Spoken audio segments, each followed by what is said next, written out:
7,000 మందికి 2.7 లక్షల మందికి ఉపాధి కల్పిస్తామని చెప్పాం. మొత్తంగా 4 లక్షల మందికి ఏకంగా ఉద్యోగ అవకాశాలు, ఉపాధి అవకాశాలు కల్పిస్తామని ఆ రోజున చెప్పడం జరిగింది. అదేవిధంగా జగనన్న అమ్మఒడి గురించి చెప్పాం. అదేవిధంగా 3,000 కోట్ల ధరల స్థిరీకరణ నిధి గురించి చెప్పాం. ఈ విధంగా అనేకమైన విషయాలు, ఆరోగ్యశ్రీని పెంపొందించే కార్యక్రమాల గురించి చెప్పాం. అనేకమైన విషయాలను ఆ రోజున ఫస్ట్ రిపబ్లిక్ డే సందర్భంగా గవర్నర్ గారు చెప్పినటువంటి సందర్భం వాళ్ళు ఏమీ లేవు, అంత పోసుకోళ్ళు కవర్లు మమ్మల్ని తిట్టడం తప్ప మేము ఇది చేస్తామని చెప్పినటువంటి సందర్భమే లేదు. ఈ విధంగా ఒక దుర్మార్గమైనటువంటి పరిపాలన చేస్తూ ఇవాళ 6 మాసాలు అయిపోయింది. 6 కాదు, 8-9 మాసాలు అవుతుంది. ఇంకా జగన్మోహన్ రెడ్డి గారిని ఆడిపోసుకోవటమే. ఇవాళ బ్రాండ్ పెంచుతున్నారంట, ఆంధ్ర బ్రాండ్ అక్కడికి వెళ్ళి పెంచుతున్నారంట. ఎక్కడికి వెళ్ళి? దావోస్ వెళ్ళి. బ్రాండ్ నాశనం అయిపోయిందంట. మేము ఉన్నప్పుడేమో పెట్టుబడులు వచ్చాయి, మీరున్నప్పుడేమో పెట్టుబడులు రాలేదు. బ్రాండ్ గురించి చెప్పేటటువంటి ప్రయత్నం, మీరు కథలు చెప్పుకుంటూ వెళుతూ జనాన్ని నమ్మించేటటువంటి ప్రయత్నం చేయటం అనేది దుర్మార్గమైనటువంటి విషయమని కూడా ఈ సందర్భంగా నేను చెప్పదలుచుకున్నాను. అందువల్ల చంద్రబాబు నాయుడు గారు ఇచ్చిన ప్రతి హామీని నెరవేర్చుకోండి. మీరు హామీని నెరవేర్చకపోతే వైఎస్ఆర్ కాంగ్రెస్ పార్టీ ప్రధాన ప్రతిపక్షంగా ఉన్నటువంటి రాజకీయ పార్టీ మీ వెంట పడుతుంది, ప్రజా ఉద్యమాలను నిర్మిస్తుందని కూడా ఈ సందర్భంగా నేను చెప్పదలుచుకున్నాను. అదేవిధంగా మీరు అమ్మఒడి కార్యక్రమం తీసేసి తల్లికి వందనం అన్నారు. ఎప్పుడంటే జీవో ఇష్యూ చేసింది? 9/7/2024 జీవో ఇష్యూ చేశారు. ఏమని? తల్లికి వందనం ఇస్తామని, ఒక తల్లికే ఇస్తామన్నారు. దాని మీద మేమందరం కూడా గట్టిగా మాట్లాడాం. అసలు మొత్తం ఎగ్గొట్టేశారండి. ఇంతవరకు లేదు. నెక్స్ట్ ఇయర్ నుంచి ఇస్తామంటున్నారంట. ఇస్తారో పెడతారో మనకు తెలియదు. ఈ విధంగా ఇచ్చిన ప్రతి వాగ్దానం, ఇందాక చెప్తారు సూపర్ 6 అమలు చేస్తున్నాం. ఏం అమలు చేస్తున్నాం నాకు అర్థం కాదు. సూపర్ 6లో ప్రధానమైంది తల్లికి వందనం కదా, అదేవిధంగా ఆడవారికి బస్సు కదా. ఒక్కటి కూడా అమలు చేయాలి. సిలిండర్ల విషయం మాత్రం కొద్దిగా 3 సిలిండర్లు ఇచ్చి కార్యక్రమం చేస్తున్నారు. అది కూడా చాలా తక్కువ మందికి ఇచ్చి కార్యక్రమం చేస్తూ ఇచ్చిన ప్రతి వాగ్దానాన్ని అమలు చేయకోకుండా ముందుకు వెళుతున్నటువంటి ఈ ప్రభుత్వం ఎందుకు అమలు చేయట్లేదంటే జగన్మోహన్ రెడ్డి గారు సర్వనాశనం చేశాడనేటువంటి ఒక బ్రాండ్ వేయడానికి ప్రయత్నం చేస్తున్నావు తప్ప ఆదాయాన్ని సృష్టించాలి, ఆదాయాన్ని పెంపొందింపజేయాలి, ఇచ్చిన ప్రతి హామీని కూడా నిలబెట్టుకోవాలి, చక్కని పరిపాలన చేయాలనేటువంటి దృక్పథమే లేకోకుండా చంద్రబాబు నాయుడు గారు పరిపాలన చేస్తున్నారు. జగన్మోహన్ రెడ్డి గారి మీద బురదల్లే కార్యక్రమం, గత ప్రభుత్వం మీద సాకులు చెప్పే కార్యక్రమం చేయటం చాలా దురదృష్టకరమని, ఇప్పటికైనా చక్కని పరిపాలన అందించేటటువంటి కార్యక్రమం చేయవలసిందిగా నారా చంద్రబాబు నాయుడు గారిని, కూటమి ప్రభుత్వాన్ని ఈ సందర్భంగా మేము కోరుతూ ఉన్నాం.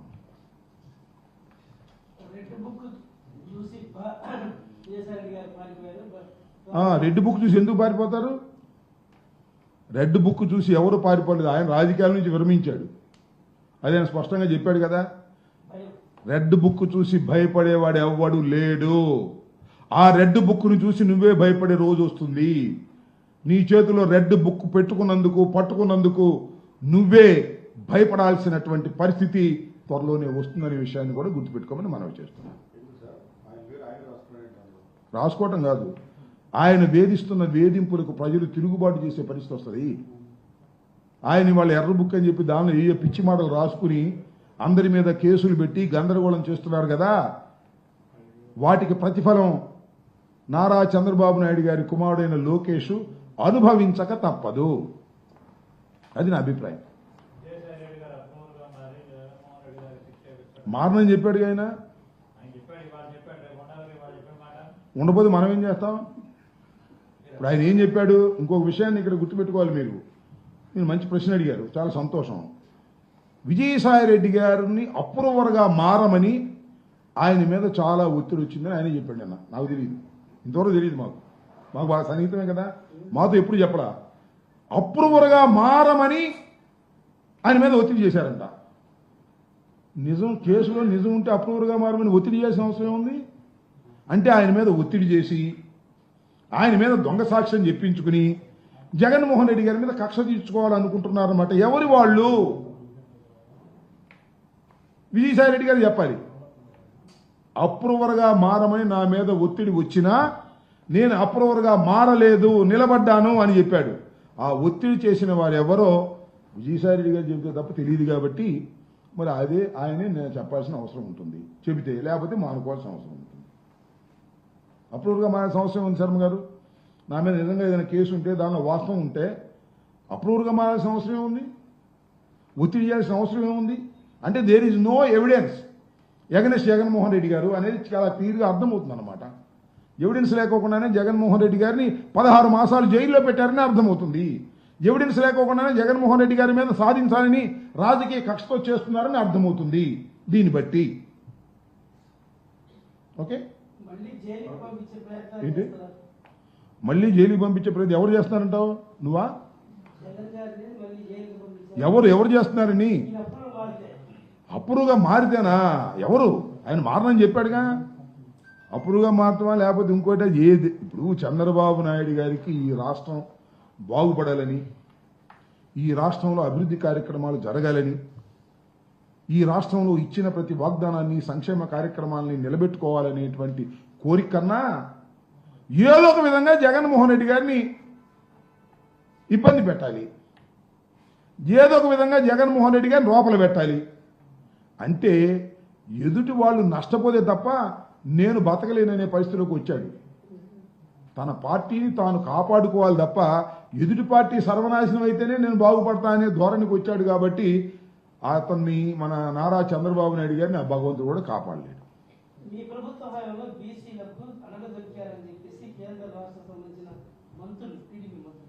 టీడీపీ మందులు తిడతానే ఉంటారు. టీడీపీ మందులు తిట్టేదానికి మనమే సమాధానం చెబుతాం?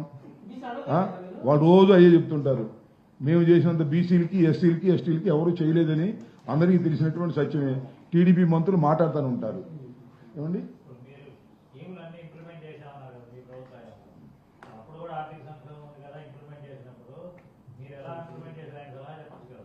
అడగాలి అయినా అసలు మేము దుర్మార్గులం, దుష్టులం, పాపాత్మలం, అసలు సర్వనాశనం చేసిన వాళ్ళని వీళ్ళంటే మేము సలహాలు ఏం చెప్పాలండి? మమ్మల్ని చూస్తేనే మొత్తం సమాధానం చేశారంటే ఆయనతో సలహాలు ఇచ్చేవాడు ఎవరు ఉన్నారండి? వాళ్ళ అబ్బాయి తప్ప. వాళ్ళ అబ్బాయి ఇవ్వాల్సిందే, ఇంకెవరు సలహా ఇస్తారు ఆయనకి? ఆయన సలహాలు ఇంకోళ్ళు ఇస్తే తీసుకుంటాడా? ఆయనే ఈ దేశానికి సలహాలు ఇచ్చే మనిషి, మోడీకి సలహాలు ఇచ్చే మనిషి. పక్కన మన రేవంత్ రెడ్డి కూడా ఆయనే సలహాలు ఇస్తాడు. ఆ మహారాష్ట్ర సీఎం కూడా ఆయనే సలహాలు ఇస్తాడు. వాళ్ళు వినాలి కానీ పెద్దవారు, వయసులో పెద్దవారు నమస్కారం పెడితే వాళ్ళకి సుత్తు కొట్టేస్తున్నాడు. ఏం చేయాలి ఇంకా? సలహాలు ఆయన ఒకటి సలహాలు వింటాడా? నేను ఉంటే మనవి చేస్తున్నా, ఈ రాష్ట్రంలో జగన్మోహన్ రెడ్డి గారు 5 సంవత్సరాల పరిపాలనలో ఓడిపోయాం, అది వేరే విషయం. కారణాలు ఏమైనప్పటికీ కూడా మేము పరిపాలించినటువంటి చక్కని పరిపాలన, సమర్థవంతమైన పరిపాలన చంద్రబాబు నాయుడు గారి వల్ల కాదు.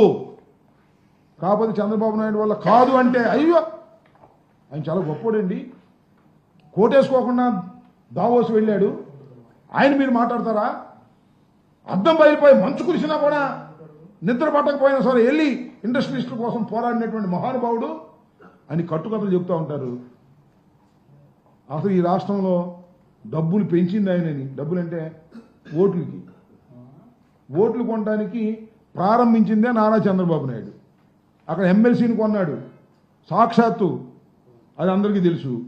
ఇలాంటి 420 పనులు ఇన్ని చేశాడు చంద్రబాబు నాయుడు. అవన్నీ తీసాను పక్కకి. చంద్రబాబు నాయుడు గారు గొప్పోడని ఈ పత్రికలు రాయటం, గ్లాసు పగిలిన, మంచు కురిసిన చంద్రబాబు నాయుడు గారు నిద్ర పుట్టకపోయినా రాష్ట్రం కోసం తప్పించిపోయాడు అని ఆయన ఎవరో, ఆయన పేరేంటి, మూర్తి గారు, ఆయన పేరేంటి, మన గణేష్ గారు కథలు చెబుతుంటే మనం నోరు ఎలికిలేసి వినాలి. ఇది జరిగే పని. అన్ని అభూత కల్పనలు, దుర్మార్గమైన రాజకీయాలు తెలుగుదేశం పార్టీ లక్షణం తప్ప తెలుగుదేశం పార్టీ అభివృద్ధి చేసే పరిస్థితిని ఒక మాట అడుగుతానయ్యా.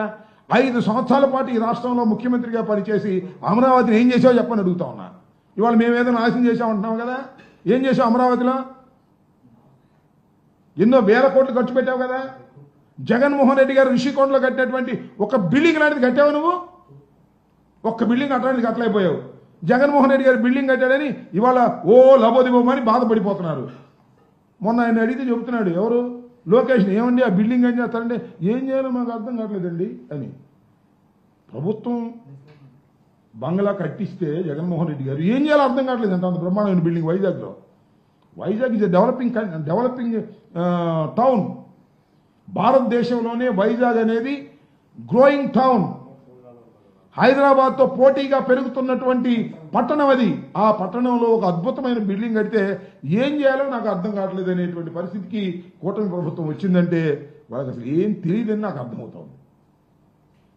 ఓకే, సార్ పాదయాత్ర ఇది పర్యటన ఎవరిది విరమించుకున్నాడా మీ మధ్యనేత ఎవరైనా మీ జగన్మోహన్ పాదయాత్ర ఏం అనలేదే. పర్యటన సార్ నేను అంటాను. ఇంకా 4 సంవత్సరాలు దాటి ఉంది. పర్యటన చాలా డెఫినెట్గా ఉంటుంది. పర్యటనలు ఉంటాయి, ప్రజలతో కలుసుకోవటాలు ఉంటాయి. ముందు ముందు మీరే చూస్తారు. జగన్మోహన్ రెడ్డి గారు ఒకటే మనం మనవి చేస్తున్నా, జగన్మోహన్ రెడ్డి గారికి మించిన ప్రజాదరణ ఈ దేశంలో, ఈ రాష్ట్రంలో చాలా తక్కువ మందికి మాత్రమే ఉంది. ఈ రాష్ట్రంలో జగన్మోహన్ రెడ్డి గారికి మించినటువంటి ప్రజాదరణ కలిగినటువంటి రాజకీయ నాయకుడు ఎవ్వరూ లేరు. బహుశా మొన్న ఓడిపోయి ఉండొచ్చు, that is a different matter. కానీ ఈజ్ ఎ క్రౌడ్ పుల్లర్. ప్రజల్లోకి వెళితే ప్రజలు ఎగబడేటటువంటి మనిషి ఈ జగన్మోహన్ రెడ్డి గారు. దురదృష్టవశాత్తు మొన్న మేము ఓడిపోయాం. దానికి కారణాలు అనేక ఉన్నాయి.